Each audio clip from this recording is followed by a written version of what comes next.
এই দেখি মেঘনা চাইতে বৃষ্টি। সেদিন এত সুযোগ খুঁজেছি ওকে একা পাওয়ার জন্য, আর আজকে সেই সুযোগ নিজ থেকে আমার হাতের মুঠোয় চলে আসলো। যা, আর দেরি করা যাবে না। কেউ এসে পড়ার আগে মেয়েটাকে টেনে গাছের উপর তুলে ফেলি। কে কে আমার হাত ধরে গাছের উপর টেনে তুলছে? ছাড়ো বলছি আমাকে। আমি তোকে টেনে তুলেছি, ছাড়ার জন্য তো তোকে এখানে আনিনি। ও মা, কি ভয়ানক একটা ভূতনি! ভূতনি যে এমন ভয়ানক হয় সেটা আমার আগে জানা ছিল না। আমাকে পারে মেরো না, ছেড়ে দাও আমাকে। আমি শাকচুন্নি, আর হ্যাঁ, আমার মতো ভয়ানক শাকচুন্নি আর কোথাও খুঁজে পাবি না। অন্য শাকচুন্নিদের মধ্যেও ভেতরে আমি বেশি ভয়ানক। অনেক আনন্দে তোর বন্ধু বান্ধবদের সাথে দিন কাটিয়েছিস তুই। আজ থেকে তো সব আনন্দ শেষ, এবার আমার হাতে মরার পালা তোর। দাঁড়াও দাঁড়াও, আমাকে মারার কারণ কি তোমার শুধু এই একটা কারণেই? তাহলে যে আমি আমার বন্ধুদের সাথে অনেক আনন্দে দিন কাটাতাম। হ্যাঁ, আমি সারা জীবন বন্ধু বান্ধব ছাড়া কাটিয়েছি। আমার নিজের পরিবারের লোকও আমার এই কালো বিচ্ছিরি চেহারার জন্য আমাকে অপমান করত। কথা শোনাতো, এই শাকচুন্নি সমাজে আমাকে শাকচুন্নিরা দেখে ভয় পায়।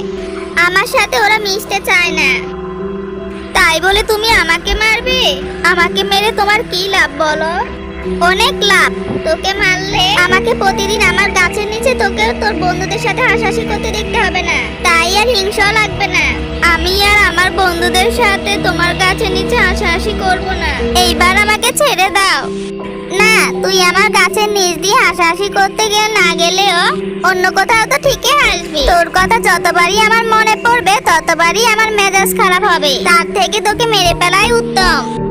আচ্ছা, এক কাজ করলে কেমন হয়? আমি যদি তোমাকে মানুষ আর শাকচুন্নি দুজনের সাথে বন্ধুত্ব করার সুযোগ করে দিই, তাহলে তো তোমার আর আমাকে দেখে হিংসা লাগবে না।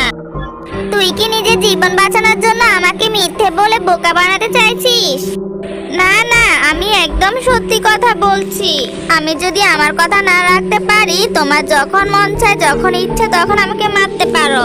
আমাকে মারার আগে একটা সুযোগ দাও।